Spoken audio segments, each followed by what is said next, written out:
Hello and welcome to my easy to understand guide to Killing Eve and audiences. This video is going to be particularly relevant for you if you are studying Eduqas, A-level media studies, or OCR A-level media studies, as it appears on both specifications.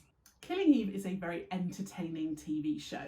So if we look at entertainment first, it's very violent, it's very thrilling, it's got a lot of action sequences, it's got a lot of enigma codes in it.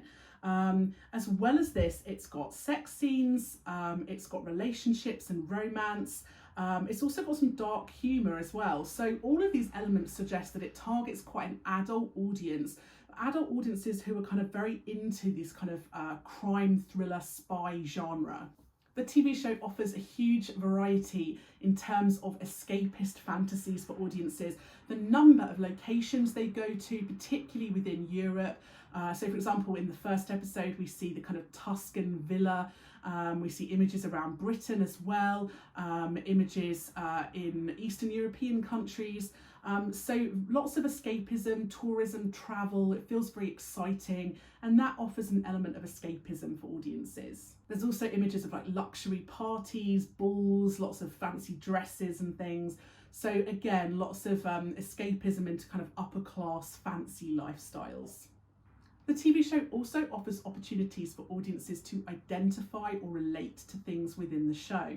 Many female audiences are going to particularly want to relate to the characters. Having a female-led cast is quite exciting for a lot of female audiences because we very rarely get to see women in lead roles, and in particular women from ethnic minority backgrounds in lead roles as well. So this might particularly target women from minority backgrounds, having Sandra Oh in the lead role. The female characters do act as quite good role models for audiences.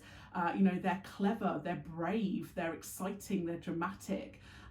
So they're not kind of your typical damsels in distress. They're quite unusual and interesting. The genre is quite a popular genre anyway, kind of spy, thriller, crime. It does typically target a male audience, this genre. So this particular TV show is unusual in that it targets a more female audience. LGBTQ audiences might also be quite engaged by these representations in the TV show as well. Often LGBTQ relationships are not represented in the media, and if they are, they're very rarely represented within the kind of spy thriller genre. So having this kind of gay relationship in the TV series as a whole, albeit that you don't see it very much in the first episode, it's certainly helped many LGBTQ audiences feel represented, feel as though they were actually seeing themselves on screen for the first time. And it offers audiences something slightly different because of that. Having a female cast, having an element of humour, having an LGBTQ relationship, it's these elements of difference within the genre that might help to engage a wider audience. Eve is quite a relatable character anyway. She's messy, she's disorganised, she doesn't like her job for the most part. So it's that idea that there's lots of things in there that audiences will find familiar. Some audiences are also going to find the show informative or educational.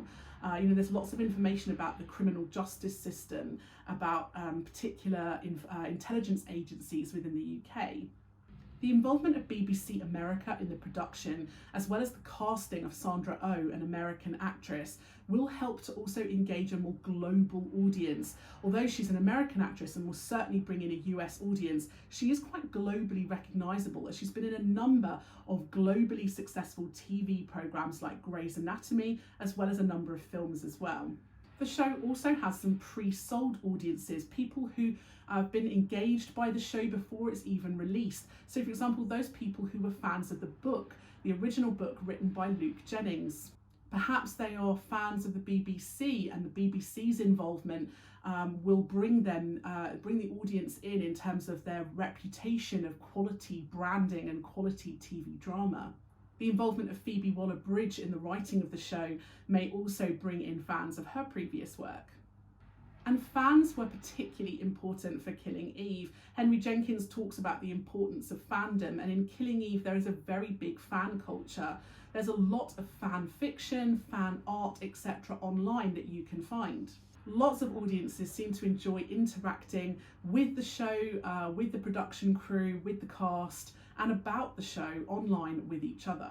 In fact, word of mouth reviews online were particularly important for this show. This just shows the importance of audience reviews, audience comments and audience feedback.